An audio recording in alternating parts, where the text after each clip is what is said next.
أعوذ بالله من الشيطان الرجيم.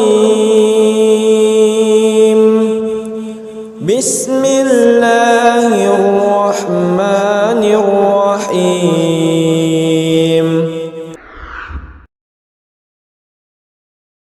ربنا لا تزغ قلوبنا بعد إذ هديتنا وهب لنا من لدنك رحمة إنك أنت الوهاب. Mereka berdoa, "Ya Tuhan kami, janganlah Engkau condongkan hati kami kepada kesesatan setelah Engkau berikan petunjuk kepada kami. Dan karuniakanlah kepada kami rahmat dari sisi-Mu. Sesungguhnya Engkau Maha Pemberi." Terima kasih, Andi. Ya. Assalamualaikum warahmatullahi wabarakatuh. Waalaikumsalam warahmatullahi wabarakatuh. Pertama, mari kita baca bersyukur kepada Allah Subhanahu wa taala. Yang mana pagi hari ko alhamdulillah awak bisa madon kajian Zoom walaupun awak berjauhan dimanapun warga Sengayang yang ada di Jakarta, baik di Jawa Tengah, di Pekanbaru atau di mana punya bisa ikut di Zoom pada pagi hari ini. Tentu tak lupa juga kita tanyakan salawat dan salam kepada junjungan kita Nabi besar Muhammad sallallahu alaihi wasallam yang telah banyak membawa kita dari alam yang gelap ke alam yang terang benderang, dan semoga kita tetap istiqomah menjalankan ajaran-ajarannya. Tentu terima kasih yang tak terhingga kepada Pak Ustadz yang telah bersedia mengisi kajian PWS, surau PWS pada pagi hari ini. Tentu akan sangat menambah wawasan kami bagaimana mencintai Rasulullah yang sesungguhnya. Tentu orang yang kita teladani, tentu kita akan mencintai selama-lamanya Rasulullah dan akan menjalankan ajaran-ajaran beliau selama-lamanya. Tentu Ustaz akan memberikan paparannya pada pagi hari sama kita semua. Tentu sangat bermanfaat kiranya untuk kita menambah ilmu agama kita pada pagi hari ini. Walaupun kita berjauhan dengan Ustadz, tapi kita kenal dalam Zoom meeting ini. Mudah-mudahan suatu saat kita juga bisa live bertemu langsung dengan Pak Ustadz. Akan bila ada waktu kita akan mengadakan juga kajian-kajian yang langsung, yang offline. Biasanya kita adakan di Jakarta, Pak Ustadz, sekali periode 3 bulan gitu kan. Mudah-mudahan nanti kita cari waktu. Mudah-mudahan Pak Ustadz juga bisa mengisi kajian-kajian kita nantinya. Amin. Sekali lagi terima kasih Pak Ustadz untuk menyempatkan waktu. Sekali lagi saya ucapkan terima kasih dari warga Sengayang. Pak Ustadz telah bersedia isi kajian kami pada pagi hari ini. Dan kami mendoakan semoga Pak Ustadz selalu sehat bersama keluarga. Hanya itu dari Pak Ustadz. Mudah-mudahan ini udah banyak yang hadir juga pada pagi hari ini. Dan kita mulai pagi hari langsung dimulai apa masih nunggu, Andi? Itu kurang lebih saya mohon maaf. Ya. Assalamualaikum warahmatullahi wabarakatuh. Untuk itu waktu saya serahkan ke moderator Pak Andi. Waalaikumsalam warahmatullahi wabarakatuh. Jadi ya jemaah semua PWS semua yang mulia, kami muliakan Ustadz. Alhamdulillah tadi sudah diantar sedikit dari ketua kami Pak Ustadz. Nah, semoga kita semua pagi ini fi rahmatillah ya, dilimpahkan lapangkan hati, dimudahkan kita untuk memahami ajaran-ajaran Rasulullah. Dan seperti yang kita rencanakan tadi, kita mulai jam insya Allah di jam 8.15 kan. Nah, jadi berapapun peserta menjelang 8.15 sekarang sudah ada 20 peserta. Nah, jadi kita tunggu 2 menit lagi. Dan rencana Ustadz itu kita rencananya di bawahnya tuh itu lebih kita harapkan lebih kurang 1 jam. Mungkin setelah itu kita tanya jawab mungkin yang lebih kurang 30 menit. Mudah-mudahan kita lancar sampai ke depan. Nanti pas tanya jawab nanti mungkin ada ya Ibu Vivi sama saya nanti yang akan menjadi moderatornya begitu, Ustaz. Baik, insyaallah.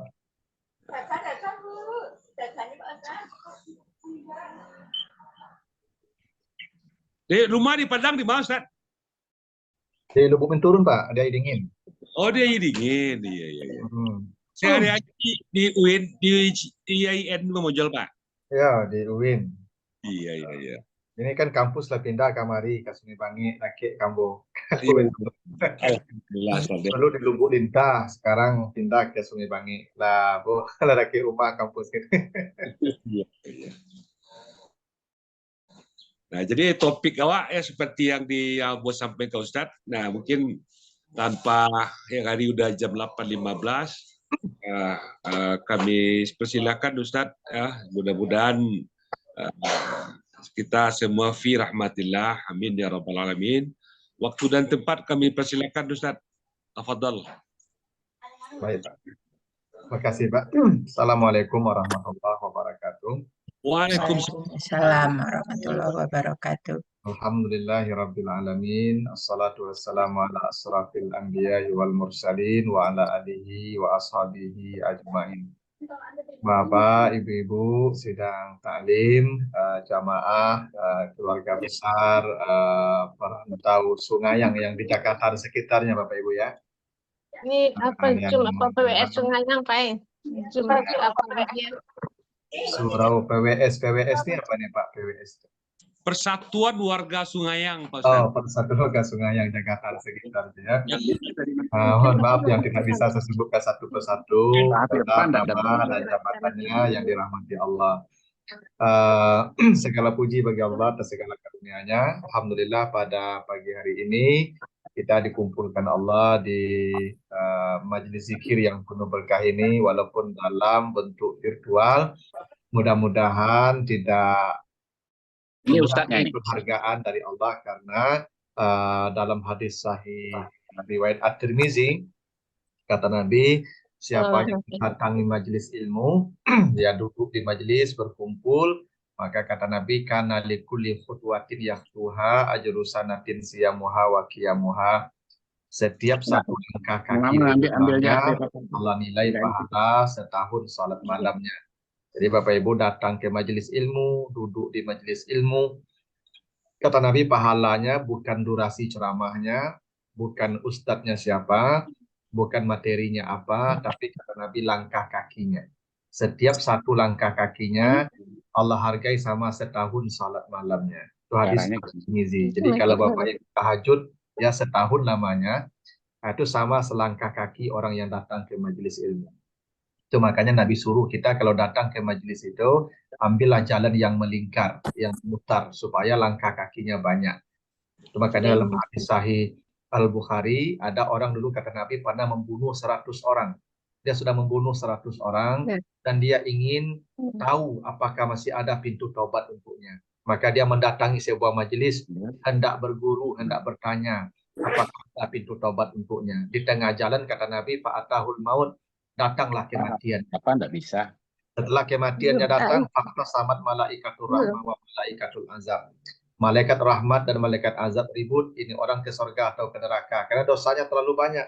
Yang dia sudah membunuh 100 orang. Karena satu orang saja dibunuh, kata Allah, fajaza'uhu jahannam khalidan fiha. Orang kalau membunuh satu jiwa saja kekal dalam neraka jahanam. Ini sudah 100.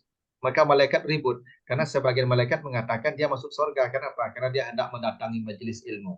Maka kata Allah kepada para malaikat, ukur jarak rumahnya dari majelis. Lalu hitung langkah kakinya.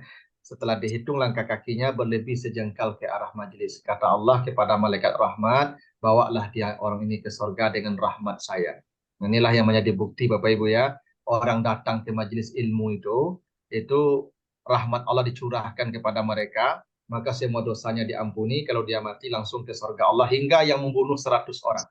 Betapa besarnya kita ya dihargai Allah ya kalau datang ke majelis-majelis, duduk berkumpul. Sebenarnya kalau ilmu sekarang kan tidak susah Bapak Ibu ya. Sekarang ada media yang bisa mempermudah kita untuk mengakses pengetahuan. Ada di YouTube segala macam, tapi duduk berkumpul seperti ini Bapak Ibu itu amal besar. Bukan amal kecil. Makanya kata Nabi kalau ada orang datang ke majelis ilmu, mereka berkumpul di majelis itu, 4 yang dijanjikan Allah. 1, hafadhumul malaika, para malaikat memintakan ampun kepada Allah atas dosa-dosa mereka. Itu kenapa Abdullah bin Umi Maktum, Bapak Ibu kalau baca surat Abasa itu, wa ma yudrika la'allahu yazzakka, dia abasa wa tawalla an ja'ahul a'ma wa ma yudrika la'allahu yazzakka. Jadi Abdullah bin Umi Maktum ini kan diceritakan dia menemui Nabi untuk belajar. Bang, Dia datang menemui Nabi dan abang. belajar. Kata Allah, orang yang ya Iya, apa tekan ini? suara saya jelas, Bapak Ibu? Jelas Pak Ustaz. Jelas. Makanya Abdullah bin Umi Maktum itu kata Allah, dia kan sahabat buta, Pak. Akma, ya, anja'ahul akma. Jadi Abdullah bin Umi Maktum itu buta dia, Pak. Tapi dia tetap mencari Nabi untuk belajar. Masya Allah semangatnya, Bapak Ibu ya. Orang buta saja, dia tetap mencari Nabi kemana-mana. Makanya kata Allah, anja'ahul akma. Ya datang kepadanya seorang yang buta. Jadi memang kita dengan ilmu itu harus mendatanginya, Bapak Ibu. Jadi kita mendatangi ilmu. Jadi bukan ilmu yang mendatangi kita, tapi memang kita yang mendatangi ilmu seperti Abdullah bin Umi Maktum. Itulah kenapa kita menghadiri majelis namanya. Kita datang ke majelis, kita duduk berkumpul di sana, maka kata Allah, wa ma yudrika la'allahu yazzakka. Ya, di surat Abasa, Bapak Ibu ya. Ini saya kasih pengantar sedikit. Biar Bapak Ibu tidak menganggap bahwa hadir di majelis ilmu itu sebagai amal yang kecil dan ringan. Ini Bapak Ibu kalau baca surah Abasa ini, itu kan kata Allah itu ya, ketika datang kepadanya seorang yang buta. Jadi ini sahabat buta, Pak, tapi dia sangat sangat antusias belajar dengan Nabi. Kemanapun Nabi dia cari. Nah, orang yang datang belajar itu kata Allah, ia zakka. Dia akan disucikan jiwanya. Ya zakka. Bahkan ya zakka ini Bapak Ibu bukan pensucian biasa ya. Karena kalau pensucian biasa itu tazakka. Makanya ada surah Al-A'la ya, qad aflaha man tazakka wa zakara asma rabbih fasalla. Jadi kalau Bapak Ibu salat, maka pengampunan dosanya biasa. Maka katanya juga standar. Tazakka itu kata standar itu. Dari kata zakka menjadi tazakka itu normal, biasa-biasa aja. Jadi kalau Bapak Ibu salat, ya tahajud, itu diampuni dosanya. Karena begitu kata Allah di surat Hud 114. Bapak Ibu kalau baca surat Hud 114 kata Allah, setiap salat yang kita kerjakan itu menghapus dosa-dosa kita. Jadi kalau kita salat dosa kita dihapus, tapi kata Allah tazakka. Tapi kalau datang ke majelis ilmu, ya mendatangi majelis ilmu, maka pensuciannya yazakka. Ada 2 yang didobolkan hurufnya, Pak. Zai 1, yaz, kaf 1, zakka. Itu artinya apa? Pensucian jiwa kita lewat majelis ilmu jauh lebih hebat daripada pensucian jiwa kita lewat salat dan ibadah-ibadah mahdoh. Memang begitulah janji Allah. Itu kenapa orang yang membunuh 100 orang tadi dimasukkan ke surga karena rahmat Allah, karena dia mendatangi majelis. Itulah hebatnya kita mendatangi majelis. Lalu baru yang ketiga kata Nabi, setelah diampuni dosanya, diturunkan rahmat kepadanya. Baru yang ketiga diturunkan ketenangan hati, sakinah namanya. Wa nazalat alaihimus sakinah. Orang kalau datang ke majelis, hadir di majelis, maka hatinya akan ditenangkan oleh Allah. Makanya Bapak Ibu kalau duduk mendengar ceramah itu pasti hatinya tenang. Cobalah. Itu makanya banyak yang mengantuk, kadang tidur bagai dengan ceramah, itu kan hatinya tenang. Ya kadang orang kalau tenang hati kan mata terkantuk. Ciri-ciri orang hati tenang itu kan mengantuk, Pak. Jadi kalau tidak mau terkantuk, mata tak ada gelisah namanya. Jadi kalau ada kaluk itu adalah tenang hati itu. Dan dosa diampuni, Pak. Sebab kata Nabi apa itu dosa? Mahaka sadri. Dosa itu yang membuat hatimu gelisah. Itu dosa, Pak. Jadi dosa itu prinsipnya kata Nabi yang membuat hati kita gelisah. Nah kalau diampuni dosa kita, hati kita jadi tenang tuh Pak. Itu makanya Bapak Ibu duduk di majelis ilmu itu tenang hati. Kenapa? Karena dosa diampuni itu. Itu tuh Pak rahasianya tuh. Jadi kalau orang terkaluk dengan ceramah tuh Pak, itu karena dosanya sudah diampuni. Sudah tenang dia tuh Pak. Tidak ada dosa lagi. Apalagi kalau lawa karu Pak, itu lawa dasiran. Jadi kalau ada orang makaru dengan ceramah itu tidak ada dosa Pak lawa dasiran. Ya karena sudah diampuni semua dosanya. Itu begitulah. Ya hebatnya kita duduk di majelis ilmu seperti ini. Nah baiklah Bapak Ibu, kita diskusi pagi ini ya tentang surat Al-Ahzab ya, ayat yang ke-21. Ini ayat populer ya dan sering kita baca terutama dalam momentum Maulid Nabi ya. Ini ya kalau acara peringatan Maulid Nabi ini ayat ini sering disampaikan. Kita baca ayatnya, auzubillahi minasyaitonirrajim, laqad kana lakum fi rasulillahi uswatun hasanah liman kana yarjullaha wal yaumal akhir wa zakarallaha katsiran. Kata Allah, sungguh adalah padamu, untukmu, pada diri Rasulullah itu teladan yang paling baik.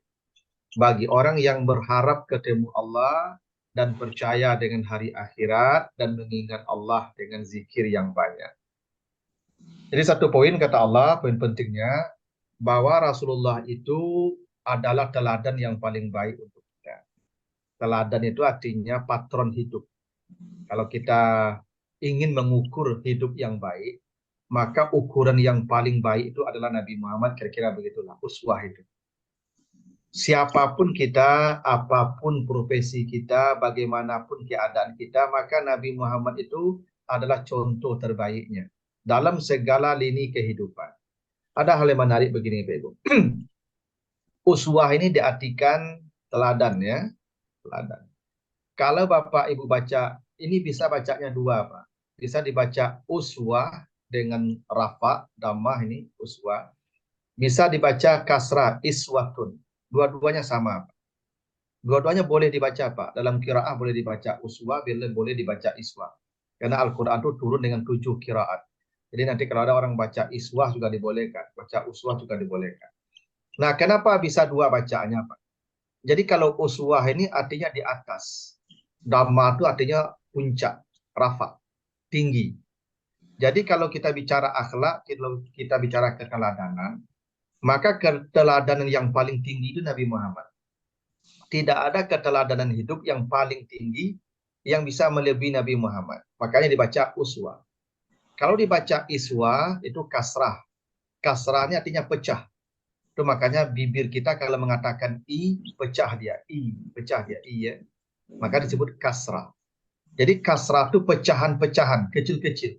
Jadi kenapa bisa dibaca iswah? Jadi teladan Nabi itu bukan hanya paling tinggi, tapi rinciannya, pecahan-pecahannya, hingga hal yang remeh-temeh sekalipun, Nabi Muhammad adalah contoh teladan yang paling baik. Sebut saja, mulai dari perkara tidur, perkara makan, perkara remeh-temeh, perkara berdiri, perkara buang air, itu semuanya Nabi kasih contoh terbaik. Tidak ada satupun perkara hidup dari mulai bangun tidur sampai tidur lagi, kecuali Nabi adalah contoh yang paling baik. Itu yang dimaksud dengan iswah. Jadi kalau dibaca uswah artinya teladan yang paling tinggi. Kalau dibaca iswah, teladan dalam segala macam rincian kehidupan. Kasrah. Nah itulah kenapa Bapak dan Ibu, Nabi Muhammad itu kata Allah, dibaca di surat Al-Qalam ya. Kata Allah, wa innaka la'ala khuluqin azim. Ini kata Allah ya. Jadi Nabi Muhammad itu sungguh di atas akhlak yang paling tinggi. Jadi Allah ini puncak artinya. Jadi tidak ada lagi akhlak di atas akhlak Nabi, kira-kira begitu. Ya.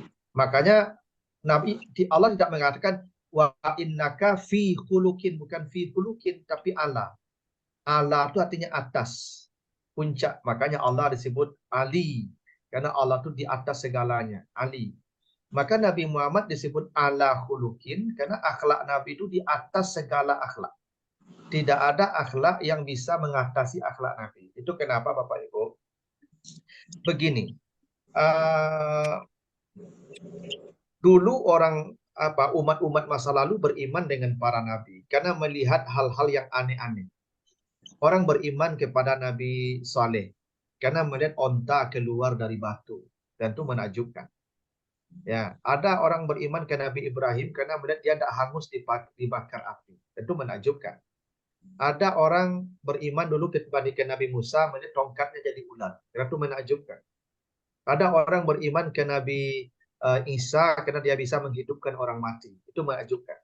Nabi Muhammad tidak punya yang begitu, Pak. Tidak punya mukjizat seperti Nabi Saleh, seperti Nabi Musa, seperti Nabi Isa. Tapi apa yang menjadi mukjizat Nabi?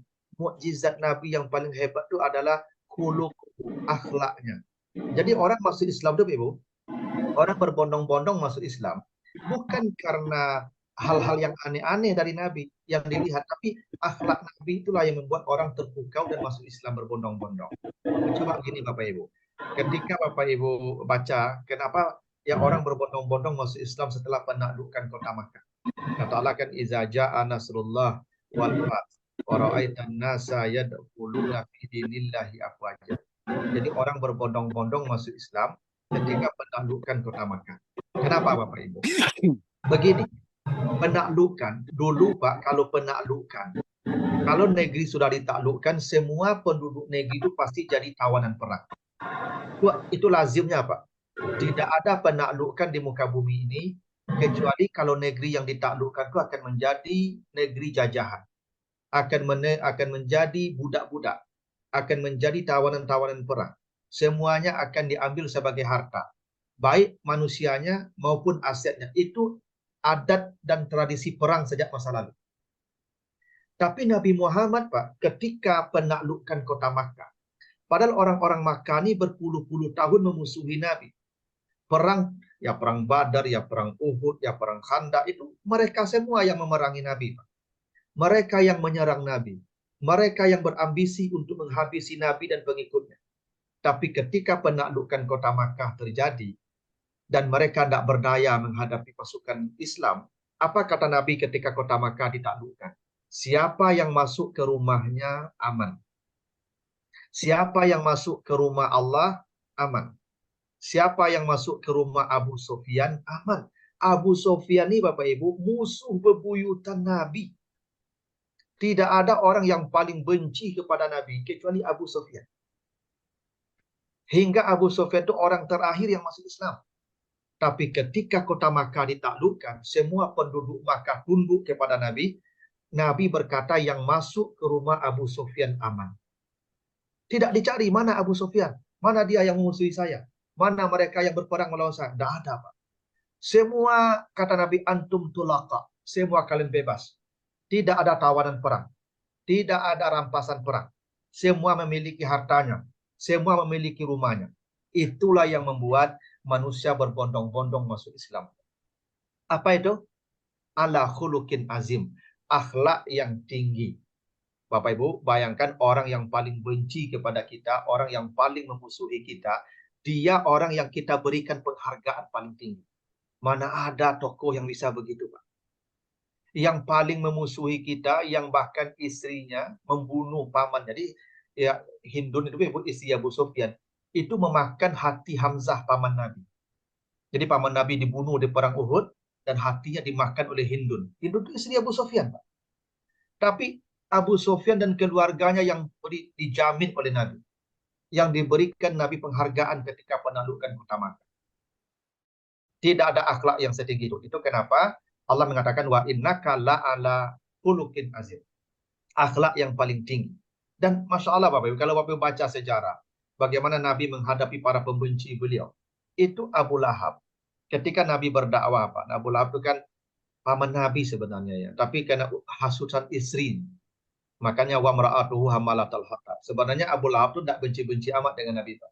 Cuman karena dorongan istri, karena istrinya hamalatul hatab, tukang kompor. Jadi istriku lah yang mengompor-ngompor ya Abu Lahab untuk membenci Nabi hingga memusuhi Nabi sampai akhir hayatnya. Ini gara-gara istri. Ini ibu-ibu juga hati-hati nih ya. Jangan ibu-ibu seperti Ummu Jamil ya, seperti istri Abu Lahab itu. Ada sebagian ibu-ibu seperti istri Abu Lahab itu. Ya bapak ini sebelum menikah dengan ibu ini akur dengan keluarga. Lah menikah ji ibu kok lah cakaknya pada sana. Itu istri Abu Lahab tuh. Ya, yang begitu tuh ya jangan Bu ya. Jadi kalau bisa ibu menjadi apa namanya tuh ya menjadi pendingin keluarga suami. Bang Sungayang elok-elok Pak Ustaz. Gadis Sungayang lah elok-eloknya. Ya jangan seperti istri Abu Lahab itu. Karena istri Abu Lahab tuh begitu tuh, hamalatal hatab. Dia yang menggosok-gosok Abu Lahab terus tuh untuk memusuhi Nabi. Padahal Abu Lahab tuh sebenarnya tidak benci-benci amat juga. Karena paman dia tuh. Nah, Abu Lahab tuh Ibu, itu ketika Nabi berdakwah itu selalu dihalang-halangi. Bahkan puncaknya Nabi itu dilempar dengan batu ketika Nabi berdakwah di bukit di bukit Safa. Itu Masya Allah, malaikat sudah jengkel dengan Abu Lahab, tapi Nabi tak pernah memberikan respon, tak pernah memberikan balasan, sampai Allah yang menurunkan ayat tabat yada abi lahab wa tab. Jadi tidak ada balasan dari Nabi, Pak. Allah yang membalaskan. Begitulah Nabi kepada orang-orang yang membenci beliau. Itu tidak sedikit, Pak. Nabi pergi ke Taif, dilempar dengan batu. Itu para malaikat menawari bantuan ke Nabi. Ya, izinkan saya untuk menghancurkan mereka dengan batu ini, saya himpit dengan bukit Taif ini. Nabi tidak, Nabi berdoa, Allahumma hadini qaumi fa innahum la ya'lamun. Ya Tuhan, berilah petunjuk kaum saya karena mereka tidak tahu apa yang mereka perbuat. Masalah Bapak ya, tidak ada dendam, tidak ada sakit hati. Makanya tidak sedikit cerita-cerita tentang itu ya. Ada orang yang melempar Nabi dengan kotoran onta. Setiap hari dilempar Nabi dengan kotoran onta. Ketika orang itu sakit, maka Nabi lah orang pertama yang menjenguk dia. Itu orang Yahudi. Masalah Bapak, kalau kita mah tidak mungkin betul loh Pak. Kalau saburu itu orang kawat tu sakit, awak pengen mencari yang pertama. Nabi tidak, Nabi datang pertama. Kalau awak kan kalau ada orang cutu perangainya Pak sakit kan rasai dadangnya. Cubalah kurang aja lah dia. Tapi Nabi tidak Pak. Nabi tengok, Nabi jenguk. Begitulah hebatnya Bapak Ibu ya. Itu namanya ala khuluqin azim. Tidak ada akhlak yang sehebat akhlak Nabi kepada siapapun. Kepada siapapun. Kepada musuh begitu, apalagi kepada keluarga. Coba Bapak Ibu baca sejarah lah tentang rumah tangga Nabi lah. Coba kata Aisyah, ini hadis sahih ya, hadis sahih Aisyah, dari Aisyah, hadis Bukhari. Jadi kata Aisyah begini, Atani Rasulullah zata yaum. Suatu hari Nabi datang. Lalu Nabi berkata, hal indakun nasyek, ada enggak sesuatu ya Aisyah, saya lapar. Ini Nabi datang siang Pak. Nanti tanya, ada enggak Aisyah makanan, saya lapar. Apa kata Aisyah? La ya Rasulullah, ma indi syek. Ya Rasulullah, enggak ada yang mau dimakan, saya enggak masak. Ini Aisyah nih enak aja bilang enggak masak, lama sih bilang enggak masak. Ini tahu Nabi kok enggak pemberang Ibu. Ya kalau ibu-ibu itu mengecek dia sendiri sarengir sebagai apa-apa, itu menghasil rumah di pagi nanti. Kalau Nabi enggak, Aisyah senang saja itu Aisyah bilang tuh kamu enggak masak. Enggak masak. Dan Nabi enggak marah tuh ketika enggak ada makanan di rumah Bapak Ibu. Ya, memang Aisyah enggak masak dan enggak ada makanan, padahal Nabi lapar. Apa jawaban Nabi Ibu? Hadis Sahih Bukhari itu, ini saim. Sengaja aku berpuasa. Coba Bapak Ibu bayangkan ya. Awak lapar Pak, Pauri lapar kok pulang siang hari. Orang rumah lama saya ngecek nak masak Pak. Tapi Nabi tidak marah tuh mengasih kalau di pagi tadi. Enggak, Nabi hanya bicara ini saim, aku berpuasa. Tidak Pak. Apa enggak akhlak tuh Pak? Akhlak tuh Pak. Makanya apa-apa kok pulang, ibu enggak masak puasa. Puasa lah. Tidak puasa. Dan ini menjadi dalil Pak ya. Ya besok kalau enggak masak puasa lah balik. Ada masalah lah. Puasa balik. Ya sampai bilo, saya sampai bilo ya, sampai masak ibu tuh puasa. Jadi Bapak Ibu tidak boleh marah-marah tuh. Nabi tidak pernah marah-marah Pak. Tidak masak isinya tidak apa-apa, saya puasa lah. Puasa. Nah ini menjadi dalil Bapak Ibu ya. Puasa sunatku boleh niatnya siang hari. Jadi ibu-ibu, bapak-bapak kalau misalnya jam 2 balik, kan tu patah sesalero, tidak mau makan nanti kan, saya makan, ada puasa, salah dia amun deh, sah. Niat puasa sunat boleh siang hari, boleh. Kalau puasa wajib, wajib niatnya sebelum fajar. Tapi kalau puasa sunat boleh siang hari niatnya, dengan catatan dari subuh tidak makan, tidak minum. Ikut jam 7 lah, habis lontong sepiring jam 2 baru niat puasa sudah bisa lah. Yalah dari subuh memang tidak makan, tidak minum lah ya. Jadi itu boleh tuh, itu hadis Aisyah tuh. Nah kenapa Nabi begitu? Karena Nabi itu akhlaknya bagus. Yang isi tidak masak tidak apa-apa. Ini imun saya puasa. Lalu datang lagi kata Aisyah. Lalu datang lagi suatu hari Nabi ke Aisyah. Lalu Aisyah berkata, ya Rasulullah kad uhdiya ilayya his. Ya Rasulullah saya tadi dikasih orang his. Jadi ada makanan his. Kalau his itu kalau di awaknya apa tuh Pak? Martabak Mesir lah levelnya. Dikasih orang his, saya kasih hisnya. Saya tunggu engkau makan. Karena begini loh Bapak Ibu, Aisyah tuh ibu-ibu, ini penting Bapak ketahui nih. Aisyah tuh ibu, kalau masak atau ada makanan di rumah, tidak pernah menyentuh makanan itu sebelum Nabi makan. Ini penting tuh ibu-ibu nih. Kadang-kadang ibu masaklah makan seseorang, kami tinggal sisu-sisu ibu. Ibu kalau kamu makan, tunggu kami loh. Tak telepon kami, tak makan-makan je ibu. Telepon kami, Pak, kamu makan, nego apa hari lapar ya, ke pulang, Pak, tak ya. Tak boleh ibu makan saya dulu, makan ibu boleh. Jadi ibu makan saya dulu. Sudah masak makan langsung. Aisyah tu ibu pernah makan, tak pernah ya mencicipi masakan makanan di rumahnya kecuali Nabi pulang makan sama-sama. Gitu tuh. Ya, karena itu adabnya tuh kan gini lah Ibu. Apa kata Allah? La tuqaddimu baina yadillah wa rasulih. Tidak boleh mendahului Nabi. Maka isi Nabi itu tidak mau mendahului Nabi, termasuk mendahului makan. Mereka akan tahan lapar tuh Ibu sampai Nabi pulang. Dulu kan ada HP tuh Ibu. Kalau kini kan gampang tinggal kontak saja Pak pulang enggak, bila ke pulang kan di sana. Dulu kan mana tahu Pak. Maka Aisyah tuh kadang menunggu sampai tengah hari itu Nabi pulang. Dari pagi sengaja tidak makan. Menunggu Nabi begitu. Itu akhlak isi Nabi begitu tuh Ibu ya. Ibu biasa-biasa lah contoh tuh. Jangan dulu-dulu tu makan tu kami lah surang-surang saya makan. Kadang kami ambil saya dari magic surang. Dia makan, Ibu siapkan lah makan kami tu kawan ni kami makan gitu. Tunggu kami makan dulu. Jadi Aisyah tu, saya dikasih his ni Rasulullah ni, dikasih his. Lalu saya tunggu engkau makan dari pagi tadi. Saya sengaja tidak makan supaya kita makan bersama. Baiklah kata Nabi, makan Nabi. Setelah makan, Aisyah baru tahu kalau Nabi itu puasa. Nabi udah makan, udah berbuka. Kenapa? Kenapa Nabi berbuka? Padahal beliau sedang puasa. Karena beliau tidak ingin mengecewakan istri beliau. Mengecewakan istri beliau. Karena Aisyah sudah menunggu dari pagi. Lah kelaparan Aisyah. Masa tiba-tiba Nabi pulang, dan puasa. Ibu-ibu apa perasaan ibu? Ibu tak menunggu apa dari pagi, lapar, kau tahan-tahan lapar. Apa pulang siang, Pak makan lagi. Dia lah makan di luar. Kecik ibu, cukup ajak makan di dulu. Jadi kalau Nabi itu dia tahu istrinya tidak mau mengecewakan, sudah berbuka. Nah, ini juga menjadi dalil Bapak Ibu ya, kalau Bapak Ibu sedang puasa sunat, kalau ada yang mengundang makan saja, tidak apa-apa. Ya, demi membahagiakan hati orang. Karena Bapak Ibu membahagiakan hati istri itu Pak, lebih besar pahalanya dari puasa sunat. Serius Pak. Itu kecil ibu-ibu aku cocok. Ibu membahagiakan hati istri itu memang lebih besar daripada puasa sunat Pak. Itu masalah pahalanya Pak. Itu makanya Nabi berbuka tuh. Demi membahagiakan hati istri. Kadang-kadang apa-apa. Kadang-kadang memang tidak sensitif sebagian. Ibu lah payah masak dari pagi. Lama keringit-keringit. Masak pulang. Lama saya Pak. Dia lah makan di luar. Apa makan? Makanlah. Hargai ibu tuh. Inilah payah masak. Walaupun apa lah makan. Ya, lalu bertambu apa balik. Memang itu tuh. Memang Nabi itu membahagiakan istri begitu Pak. Padahal Nabi itu puasa tadi itu. Tapi kadang kata Aisyah, saya tunggu engkau makan dari pagi. Nabi berbuka. Nabi makan. Nah, ini kasihnya Bapak Ibu. Kalau Bapak Ibu diundang orang makan sedang puasa, makan salah. Nah, malah itu dalilnya ada tuh. Hadis Sahih Bukhari itu. Ya, karena membahagiakan hati orang itu lebih besar pahalanya. Beginilah Ibu. Dalam kaidah hukum beginilah. Ibu Bapak kalau puasa Ramadan, itu Ibu, tidak boleh mencium aroma parfum. Wangi-wangian itu makruh. Dia mengurangi nilai puasa kita Pak. Bapak kalau sedang puasa Ramadan tidak boleh pakai parfum sedang berpuasa itu. Makruh. Dia tidak dilarang tapi makruh. Makruh itu artinya mengurangi, merusak. Nah, sekarang kasusnya begini. Bapak Ibu tidak menyentuh parfum.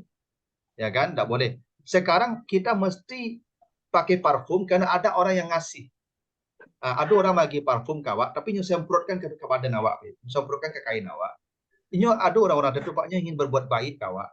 Ini tidak bisa bagi parfum sapul sa botol. Sa botol kan mah parfum Pak.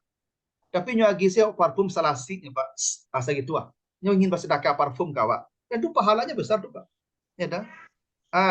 Sekarang persoalannya kita sedang puasa Ramadan. Mencium aroma parfum makruh. Menolak dia menyemprotkan parfum ke tubuh kita juga makruh. Karena menolak pemberian itu makruh, Pak. Bapak, walaupun apa punyo yang diagih orang itu, jangan ditolak pemberiannya. Menolak pemberian orang itu tidak boleh. Hukumnya makruh. Dibenci oleh Allah. Walaupun pemberiannya tidak bernilai sama sekali. Ya mungkin Bapak Ibu bisa beli itu, dan Bapak Ibu mungkin tidak akan termanut. Tapi kalau dia memberi, terima. Tidak boleh tolak. Menolak pemberian itu hukumnya makruh. Nah sekarang ada dua yang makruh nih. Pertama mencium parfum makruh. Yang kedua menolak pemberian parfum makruh. Dua-duanya makruh. Bapak Ibu pakai makruh. Bapak Ibu tolak juga makruh. Pilihannya hanya salah satu. Mau menolak atau mau memakai. Karena orangnya sudah siap menyemprotkan ke badan kita nih. Maka dalam hadis, dalam kaidah fikih itu, biarlah makruh karena Allah dengan Allah daripada makruh dengan manusia. Maka silakan semprotkan parfum ke pakaian kita, walaupun hukumnya juga makruh bagi orang yang berpuasa. Karena kalau makruh urusan dengan Allah gampang mengampuninya. Tapi kalau hati manusia agak rumit persoalannya. Maka jangan sakiti hati manusia. Maka Nabi begitu, Nabi paham. Maka Nabi ketika diajak makan oleh Aisyah, walaupun beliau sedang berpuasa, Nabi makan. Itu hadis sahih Bukhari. Nah, makanya Bapak Ibu, itu bukti akhlak Nabi. Jadi tidak pernah Nabi mengecewakan hati istri beliau. Bapak Ibu, Masya Allah ya. Nabi itu Bapak Ibu diceritakan. Tidak pernah mengedor pintu rumah ketika istri beliau tidur di malam hari. Kecuali hanya sekali saja ketika Nabi terima wahyu di Gua Hira.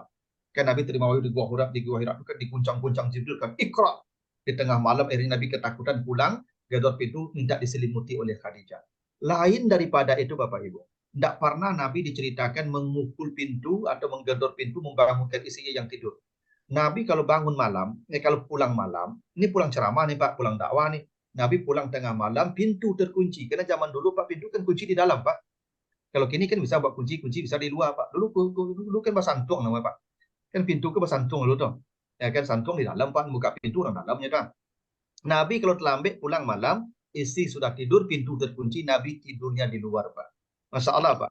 Nabi tidak pernah mau mengganggu tidur istrinya. Tidak mau, memang tidak pernah mau mengganggu tidur istrinya. Itu Masya Allah akhlak Nabi itu Pak, di puncak akhlak. Kadang apa-apa sebagian pulang main domino waktu pintu jam 2 jam 1. Apa-apa kalau keluar malam tuh buat nak kunci surang-surang. Jadi jago dia itu. Kadang-kadang ibu baru kata kalau baru sakit kepala itu sampai pagi. Kalau kajut kalau dah sakit kalau ibu ya. Makanya apa-apa kalau pulang pai malam tuh buat anak kunci. Jadi jago dia ibu tuh. Ya lalu buka pintu surang tuh lalu selesai. Jadi jaga duga dua sibuk lalu tuh lain. Kadang kawan baru tak kalau ya wak lah pintu di luar. Oh, kalau Nabi pulang ceramah tak nongkok pintu, pulang main domino, kadang ulang di lapo, motor nongkok pintu. Karena ada dua sudah Pak di luar aja masuk dia. Ini begitu akhlak Nabi itu hebatnya Bapak Ibu. Memang Nabi tidak pernah menyakiti istrinya. Bahkan Bapak Ibu ada cerita Safiyah Pak. Ini Safiyah binti Huyai ini istri Nabi di kalangan Yahudi Pak. Namanya Safiyah. Safiyah binti Huyai. Jadi Safiyah ini Pak ceritanya begini. Kata Safiyah, kami kendaraan dulu kan onta. Jadi onta itu Pak kendaraan kan tinggi. Ya. Jadi kata Safiyah, kami kalau istri Nabi naik kendaraan onta, itu Nabi jongkok di bawah dan kami menjadikan lutut beliau sebagai anak tangga. Masya Allah Pak ya. Nabi itu Nabi Pak, bukan Ustadz Pak. Nabi itu presiden Pak, kepala negara. Tapi istri Nabi kalau naik onta, itu Nabi jongkok dan paha beliau jadi anak tangga istri beliau Pak. Waduh.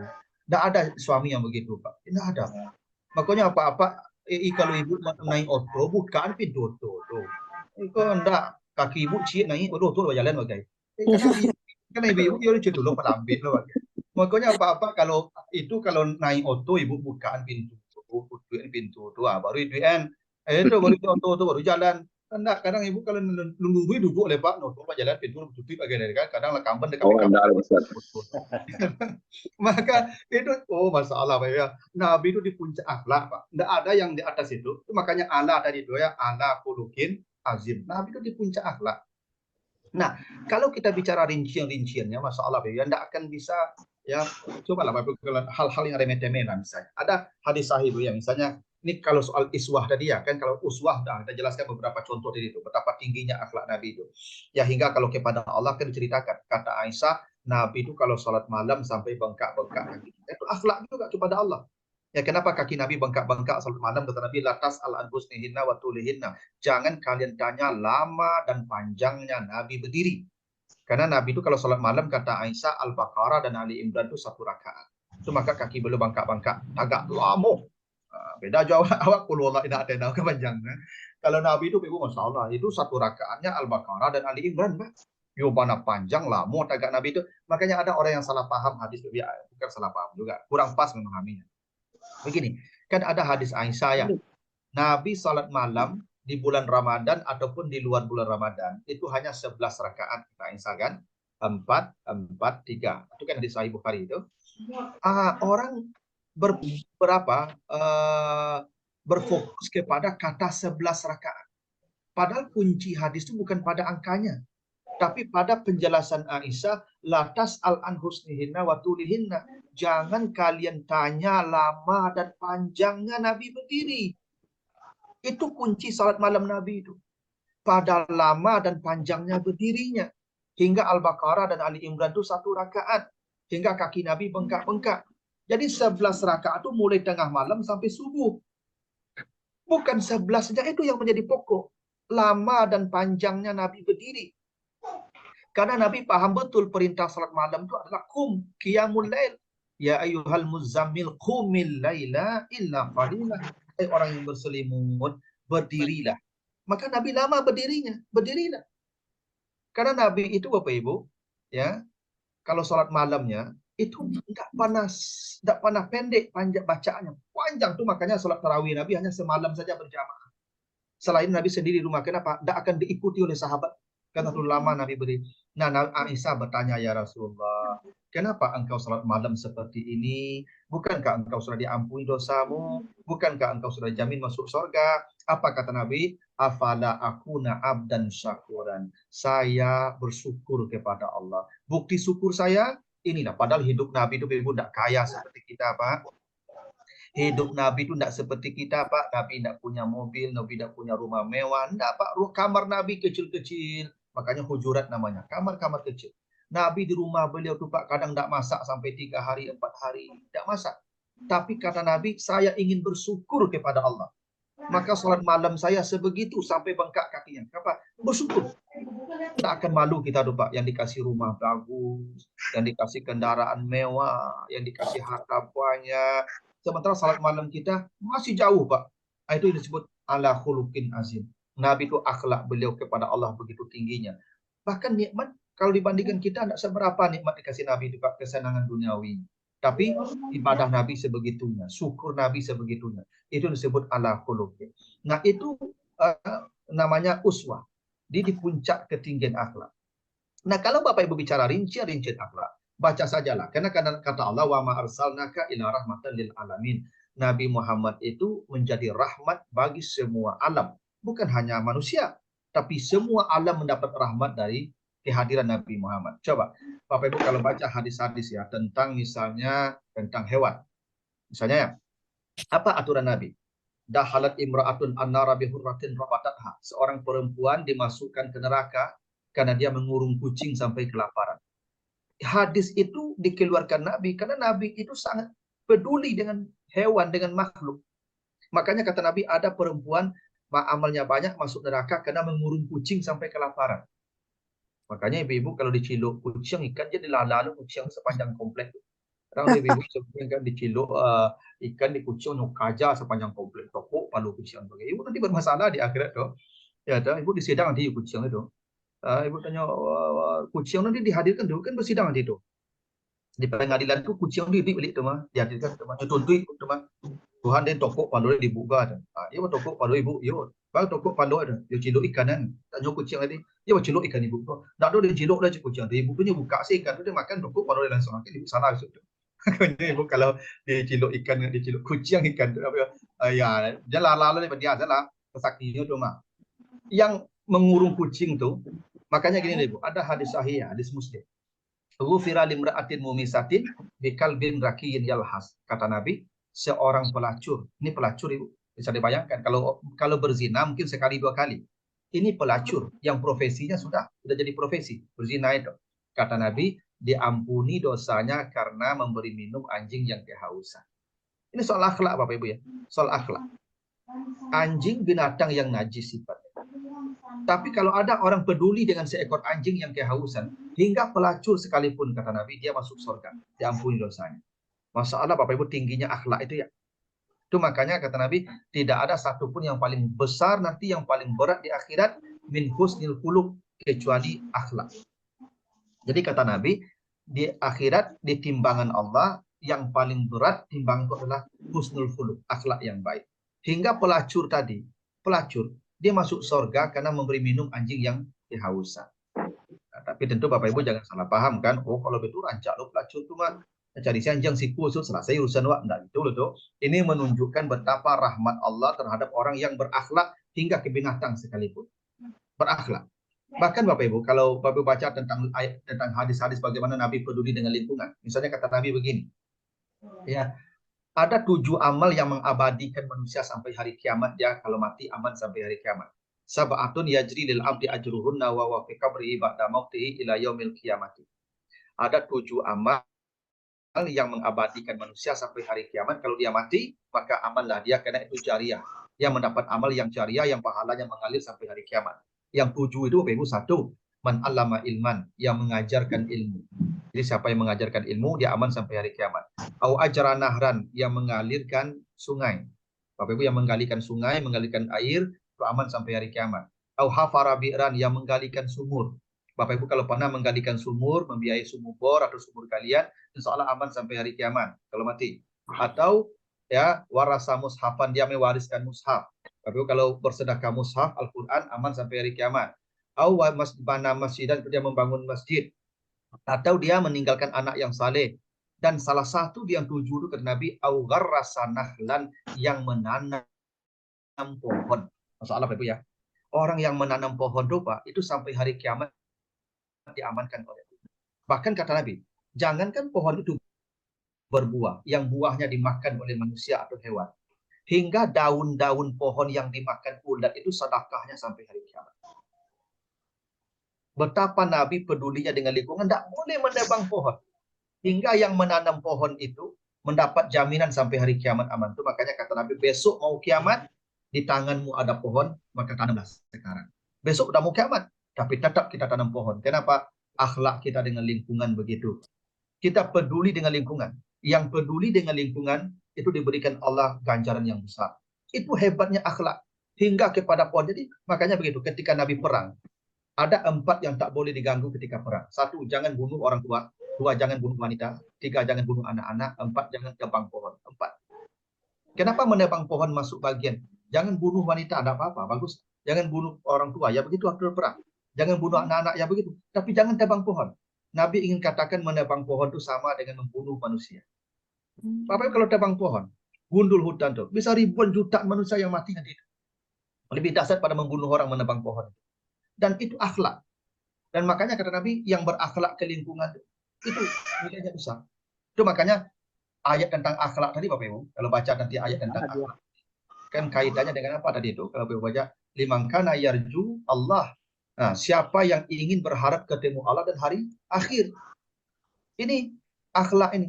Jadi akhlak itu Bapak Ibu, Nabi contohkan akhlak itu supaya kita bisa bertemu dengan Allah dan aman di hari akhirat. Karena akhlak yang baiklah yang bisa mengamankan manusia dari pertemuan dengan Allah dan dengan huru-hara akhirat. Akhlak. Itu contohnya itu seorang perempuan pelacur masuk surga karena dia berakhlak kepada hewan sekalipun. Nah, itu kenapa Bapak Ibu? Itu kalau kita baca misalnya hadis Nabi. Ada kata Nabi, jauhi 3 tempat yang dilaknat buang air. Jadi ada 3 tempat al-mala'in. Salah al-mala'in salasah kata Nabi. Ada 3 tempat yang dilaknat kita buang air. 1, ya, di jalan-jalan yang dilalui manusia. Tidak boleh Pak. Kalau kita buang air di tempat lewat manusia, itu dilaknat oleh Allah. Fit tarik. Yang kedua, tahta syajara musmir. Di bawah pohon tempat orang berteduh. Ada pohon dulu kan orang pada pohon tempat orang berteduh dulu. Kita buang air di sana, dilaknat oleh Allah. Yang ketiga, fiduffin nahar, di sungai. Masalah Bapak Ibu ya. Tidak boleh kita buang air di sungai Pak. Buang air di sungai itu dilaknat oleh Allah. Kadang-kadang kita orang Islam ini masalah Bapak Ibu ya. Dulu di kampung-kampung Pak, WC panjang saja Pak. Kalau tengah lagi sedunia buang air. Tidak boleh itu Pak. Itu tempat yang dilaknat oleh Nabi Allah itu 3, ya, di jalan, di bawah pohon tempat orang berteduh, dan di sungai-sungai. Makanya Bapak Ibu kita sekarang air menjadi mahal Pak. Kenapa? Kita tidak bersyukur dengan air itu. Padahal Nabi sudah melarang, tidak boleh buang air di sungai. Bahkan kata Nabi, la tabulunna ahadukum fil ma'id da'in. Jangan kamu buang air di air yang tak mengalir. Kalaupun itu kita terpaksa buang air, cari airnya yang mengalir Pak. Misalnya ketika buang air kecil Pak, tidak boleh di air yang tergenang tuh, kalaupun terpaksa. Tapi Nabi tidak pernah. Nabi itu kalau buang air, gali lubang, bawa air ke sana. Memang air itu untuk bersuci ya, tapi bukan untuk dikotori air. Begitu hebatnya akhlak kepada lingkungan, akhlak kepada hewan, akhlak kepada lingkungan. Semuanya itu nilainya besar. Makanya kata Nabi, tidak ada yang paling besar timbangan akhirat nanti nilainya kecuali akhlak yang baik. Dan makanya akhlak disebut akhlak Pak. Akhlak itu dari kata khalaq. Khalaq itu artinya mencipta. Dari kata akhlak itu ada kata khaliq, pencipta. Dari kata akhlak ada kata makhluk, ciptaan. Jadi akhlak itu adalah bagaimana kita ya bersikap berperilaku sesuai dengan aturan Allah, ya baik kepada Allah maupun kepada makhluknya, hingga kepada binatang sekalipun, hingga kepada musuh sekalipun ada akhlaknya. Nah, dan Nabi dalam mencontohkan bagaimana akhlak yang paling tinggi dengan rincian yang begitu detail tentang akhlak, termasuk akhlak dalam soal makan. Makanya baru coba soal makan lah. Apa kata Allah? Ya ayyuhallazina amanu kulu min thayyibati ma razaqnakum washkuru lillahi in kuntum iyyahu ta'budun. Kan Nabi suruh, Allah suruh, hai orang yang beriman, makanlah yang baik-baik dan bersyukurlah kepada Allah. Jadi Nabi kalau makan tuh Pak Ibu, bacalah hadis tentang Nabi makan satu. Nabi kalau makan itu Pak Ibu, ada hadisnya. Iza akala ahadukum la tamsaya dahu qabla ayul ikam. Kalau kamu makan jangan cuci tangan sebelum dijilat atau dijilatkan orang. Itu hadis sahih Pak. Kalau makan jangan cuci tangan sebelum dijilat atau dijilat orang. Nah, apa maksud jangan cuci tangan sebelum dijilat? Tidak boleh ada yang di tangan kita itu Pak, makanan yang sisa-sisa itu kita buang. Masukkan ke mulut kita. Tidak ada yang mubazir dari makan itu, hingga yang menempel di tangan kita itu masukkan ke mulut kita. Begitu Nabi contohkan, tidak mubazir, menghargai makanan. Bahkan Nabi ceritakan Nabi itu kalau makan Pak, selesai makan tuh piring Nabi itu Pak, yang di piring itu dipilih, dimasukkan ke mulut beliau. Bahkan piring itu dicium pakai air minum, lalu dibersihkan, diminum airnya Pak. Yang jatuh di lantai pun Nabi pilih satu-satu. Hingga piring Nabi itu Pak, seperti apa makan sebelum makan bersihnya, seperti itu pula bersihnya setelah makan. Tidak satu pun yang tercecer di tanah di lantai. Kecuali Nabi pilih. Awak kini anak-anak celik makan Pak, serak-serak makan. Bahkan lama saya membuang-buang makanan di piring Pak, basiso. Tak do laso badoso. Dulu awak kan kalau makan Pak diajar dan nenek awak.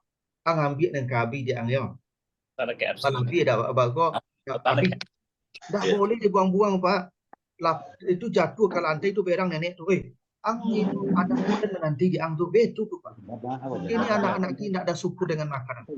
Makanya Nabi kalau makan tuh menjilat tangan.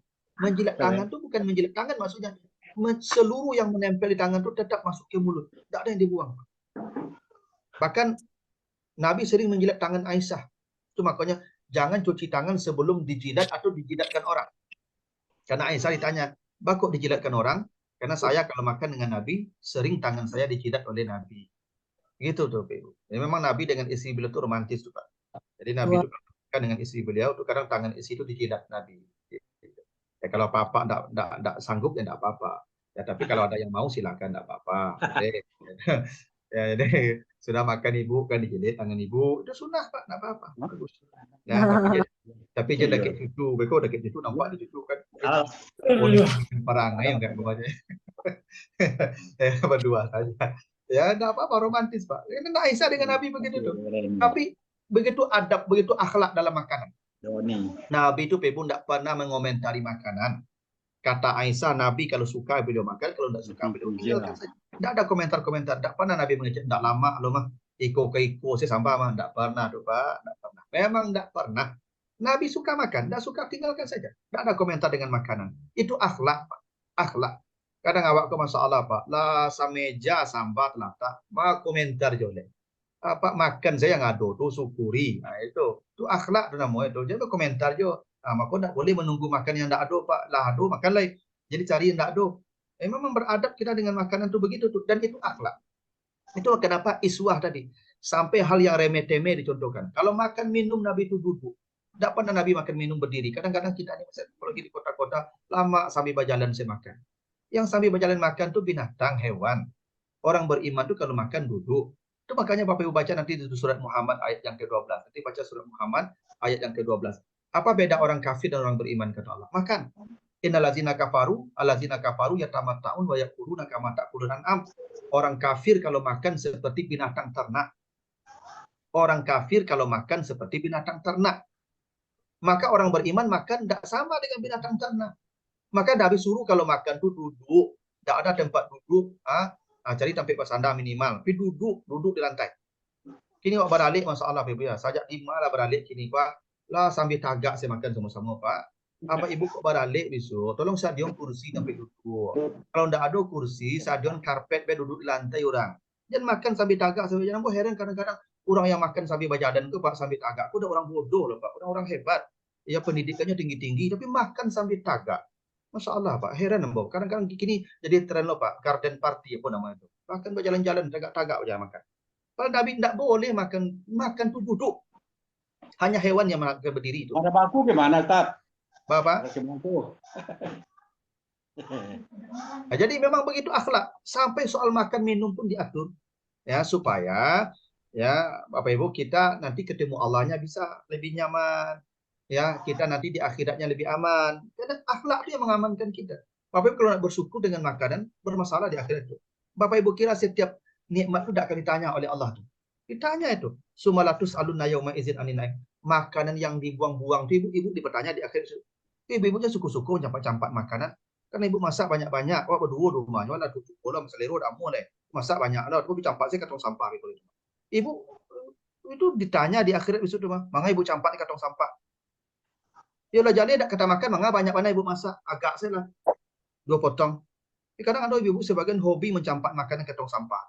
Itu ditanya besok tuh ibu, ditanya di akhirat itu, jadi ibu campak-campakan makan sedonya. Nabi yang di jari pun dimakan, apalagi yang dalam piring. Jatuh aja. Nggak ada aturannya tuh Bapak Ibu, nggak ada contoh di Nabi itu membuang-buang makan itu nggak ada. Ini kebiasaan sebagian kita kena menganggap ringan saja mencampakkan makanan ke tong sampah. Lagi belum puasa kok. Yang belum puasa kok balik sebanyak-banyak antah apa bukuan. Kalau berdua saya rumah. Ibu kalau berdua saya rumah balik cindu segande, balik nasi sebungkus makan berdua supaya masih cite. Banyak-banyak anak kan, ya kan. Lama makan dulu itu, lalu dua apa makan kelama-lama ya kan. Bapak Ibu jangan mubazir, nggak boleh itu akhlak begitu tuh. Nanti nikmat ditanya Allah tuh. Kadang kita ni Bapak Ibu membali nak perlu bagi ibu jilbab tu sebentar, tu maduk ke pasar bali jilbab tu. Itu baik bertanggungjawabkan di akhirat itu. Bali jilbab dah jilbab sebab ni matching yo tas okey tas sepatu. Ni jilbabnya bali Pak tapi matching ikut ke bawah tu Pak. Bajunya, tasnya, sepatunya, sebanyak tas sebanyak telur jumlah jilbab ikut. Ibu ditanya di akhirat itu tu mubazir kalau ibu tu. Maka Nabi itu cuba cari banyak baju Nabi, isi Nabi banyak baju. Baju tu kebutuhan. Ikut tiup beralih baju, tiup beralih baju, tiup beralih baju. Itu sekali pakai tak salah. Ibu ini ditanya di akhir sunnah nikmat tu cahaya kalau kamu tak mudah urusan itu. Gitu. Itu akhlak. Ini kan makanya dihubungkan dengan yarjullah wal yaumal akhir. Kalau kau ingin bertemu Allah dan selamat di hari akhir itu contoh akhlak Nabi. Begitu tuh. Jadi kita mengikuti akhlak Nabi itu supaya aman ketemu Allah. Makanya kata Allah di surah Ali Imran ayat 32 itu, Ali Imran 32 apa kata Allah? In kuntum tuhibbunallaha fattabi'uni yuhibbukumullah wa yaghfir lakum dzunubakum. Kalau engkau mencintai Allah, bersungguh-sungguhlah mengikuti Nabi Muhammad, Allah pasti mencintaimu dan mengampuni dosa. Itu alasannya kita meneladani Nabi itu. Jadi bukan hanya sekedar soal salat Nabi, enggak. Jalan hidup Nabi itu ikuti supaya Allah mencintai kita, supaya kita ketemu Allahnya nyaman, di akhiratnya aman. Ada mubazir dalam Nabi itu, ibu dalam diri Nabi itu. Makanya ibu coba hitung-hitung lah baju di lemari ini. Kau nak akhir sih kurang lagi. Simpan sebanyak antar simpan. Itu ibu tanya saya di akhirat tu mah. Ya dah, balik pertanyaan di ibu tu. Ya, itulah. Ya, kalau kami kan baju kami tidak banyak mana ada apa-apa. Baju kami setengah petak lemari ibu 7 petak ibu ikut. Itu makanya ibu sortir lah ibu sedekahan lah. Kalau salah ibu akhirnya itu mubazir namun melebihi kebutuhan mubazir namun. Begitulah Bapak Ibu ya. Ini sudah 1 jam ya. Bapak Ibu saya serahkanlah ke moderator kalau ada diskusi ya. Saya mohon maaf jika ada yang kurang berkenan ya. Assalamualaikum warahmatullahi wabarakatuh.